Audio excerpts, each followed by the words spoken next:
तो अभी अभी मैं कुली नंबर वन देखकर ख़त्म कर चुका हूँ। और यकीन मानिए कि 2 घंटे 14 मिनट की फिल्म में मैंने कम से कम 3 या 4 ब्रेक लिए, 2 या 3 मिनट के। अब तक मैंने डेविड धवन की कम से कम 2 दर्जन फिल्में देखी होंगी। और मैं आज भी इस फिल्म के बावजूद उनके ट्रैक रिकॉर्ड का और उनकी फिल्में बनाने के हुनर का फ़ैन हूँ और रहूँगा। जो उनका ट्रैक रिकॉर्ड है उतनी इज्जत वो डिज़र्व करते हैं मसाला एंटरटेनमेंट फिल्में बनाने के लिए, और वो इज्जत मैं उन्हें दे रहा हूँ। लेकिन मुझे लगता है कि पिछले 5-10 सालों में अपने ही हाथों से अपनी ही रेपुटेशन पे बट्टा लगाने की शायद इससे अच्छी हरकत किसी और डायरेक्टर ने नहीं की होगी। 1 या 2 या 3 साल पहले डेविड धवन ने जुड़वा 2 भी बनाई थी, और उसमें भी उनके बेटे वरुण धवन ही थे। और मुझे इससे कोई परहेज़ नहीं है अगर उन्होंने अपने बेटे को ही लिया तो। वो फिल्म बॉक्स ऑफिस पर चली भी थी, और इसके 2 रीज़न थे। पहला ये कि इसमें अगर कुछ लोग चिढ़ें तो कोई फ़र्क नहीं पड़ता, लेकिन सलमान खान के पास एक्टिंग की वो क्वालिटी और वो रेंज नहीं है जो गोविंदा के पास है। और गोविंदा और डेविड धवन की फिल्मों में जितनी क्वालिटी और केमिस्ट्री होती थी वो डेविड धवन और सलमान खान की जोड़ी की जो फिल्में थी उनमें नहीं थी। हालांकि वो भी अच्छी हिट फिल्में थीं। इसलिए भी शायद वो फिल्म हिट हुई क्योंकि वरुण धवन और सलमान खान के बीच में क्वालिटी की कैपेसिटी का उतना बड़ा गैप नहीं है। लेकिन कुली नंबर वन गोविंदा की कुछ सबसे बेहतरीन परफॉर्मेंसेस में से थी, और ये उनकी मौजूदगी थी जिसने उस फिल्म को एक मसाला कैटेगरी की हिट और मसाला कैटेगरी की 90s की क्लासिक बनाया, जिसकी वजह से आज डेविड धवन उसकी रीमेक लेके हमारे सामने आ गए हैं। इस फिल्म की कमज़ोरियाँ इतनी हैं कि अगर मैं गिनाने बैठ जाऊं, लेकिन मैं 4-5 पे ही ध्यान दिलाऊंगा आपका। पहला ये कि कुली नंबर वन के सारे गाने, अगर वो बाद में जाके सारे के सारे गाने चार्ट बस्टर नहीं भी बने, तो कम से कम जब वो फिल्म में आए, जब फिल्म में देखे लोगों ने, तो वो सारे गाने एंटरटेनिंग थे। इस कुली नंबर वन के कम से कम 2 से 3 गाने, जैसे हट जा तेरी भाभी खड़ी है या जो भी बकवास घटियापा था वो गाने के नाम पे, ऐसे गाने हैं जिनको देख के आपको नींद आती है। दूसरी इस फिल्म की कमज़ोरी है कि वरुण धवन और सारा अली खान में करिश्मा कपूर और गोविंदा की जो ऑन स्क्रीन केमिस्ट्री थी उसके बारे में बात नहीं करूँगा मैं। वो एक लेजेंडरी टाइप की केमिस्ट्री थी मसाला फिल्मों की कैटेगरी में। वरुण धवन और सारा अली खान के बीच में केमिस्ट्री उतनी थी जितनी एयरपोर्ट पे जब हम जाते हैं तो वो जो काउंटर पे अच्छी वेल बिहेव्ड लड़कियां या लड़के बैठे होते हैं, मुस्कुरा के हमारा स्वागत करते हैं, बोर्डिंग पास देके कहते हैं ना, all the best for your journey, या thank you for flying with हमारी एयरलाइन, ठिकाना एयरलाइन। और हम आप जितने थोड़े शरीफ पैसेंजर होते हैं वो भी मुस्कुरा के थैंक यू।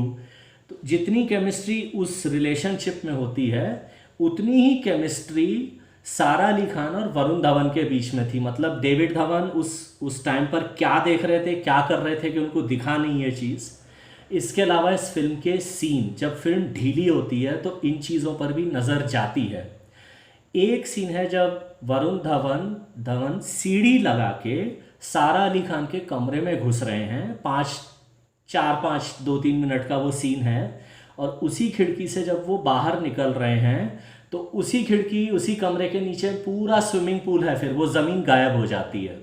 इसके अलावा एक बच्चे को रेस्क्यू करने का, सो कॉल्ड बच्चे को रेलवे की पटरी से बचाने का, सामने से ट्रेन आ रही है, ऐसा एक ज़बरदस्त सीन, या डेविड धवन को लगा बड़ा ज़बरदस्त सीन है।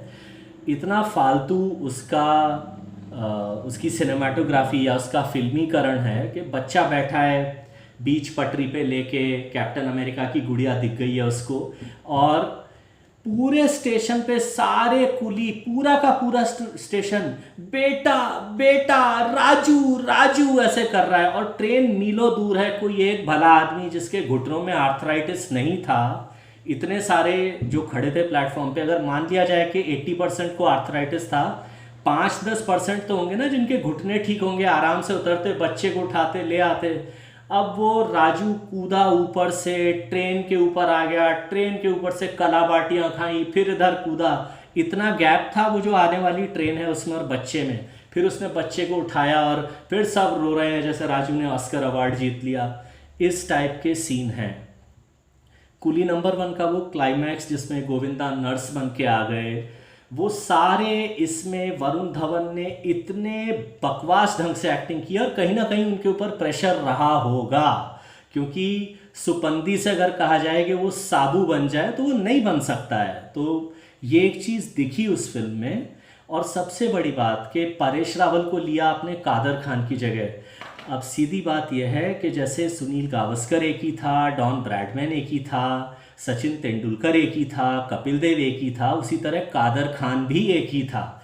आप उस आदमी के रोल को अगर किसी को भी देने की कोशिश करोगे, और कादर खान और गोविंदा की टाइमिंग वो किसी के पास नहीं है। वो आपने कोशिश की, आपने पता नहीं किस मूड में डिसाइड किया कि हम करेंगे इस काम को, परेश रावल के पास, और वो बड़े महान एक्टर हैं, मुझे ये बोलते हुए दुख हो रहा है, लेकिन हुआ ये कि आपने परेश रावल को वो रोल दे दिया, आपने राहुल द्रविड़ को बोला कि अब तू सहवाग की तरह खेल, तो वो बेचारे भी फंस गए।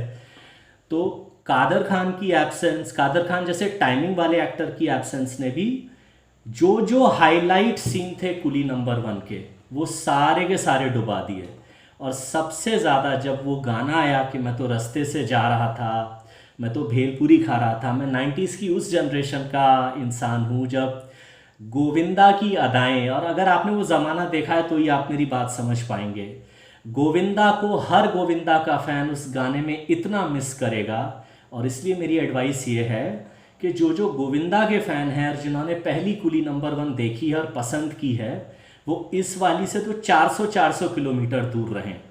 और बाकी जो अपनी ज़िद में, वरुण धवन का फ़ैन होने की ज़िद में या जिस भी चीज़ में इस फिल्म को देखने जाएंगे, वो अपने बाल उखाड़ेंगे। और अमेज़न प्राइम शायद सड़क टू भी या दूसरी जो फिल्में आई थी, ये OTT वालों को कम से कम एक दो थोड़े लोग रख देने चाहिए। मतलब बाकी लोगों को तो एक लाखों पैसा दे के स्ट्रैटेजी में यहाँ वहाँ नौकरी देते हैं, मुझे लगता है एक दो कुछ पान की दुकान पे काम करने वाले या ढाबों में काम करने वाले एक दो ऐसे लोगों को रख लें। 10-15 हज़ार रुपये की कुछ किसी कॉफ़ी मशीन का खर्चा होगा, जो उनको ये बता देगा कि साहब ये कूड़ा नहीं चलेगा, इसमें क्यों पैसा लगा रहे हो। मेरी तरफ से इस फिल्म को आधा स्टार, और ये आधा स्टार भी इसलिए क्योंकि इस फिल्म का नाम कुली नंबर वन है, और डेविड धवन, कादर खान, गोविंदा की जो मेरे मन में इज्जत है, उस कॉम्बिनेशन की जो इज्जत है, उसके लिए ये आधा स्टार। ये फिल्म तो कुछ -2 -3 स्टार की क्वालिटी वाली है। आप अमेज़ॉन प्राइम का ब्राउज़र भी मत खोलिएगा अगर इस फिल्म को देखना चाहते हैं, ये मेरी एडवाइस है। बाकी आपकी मर्जी।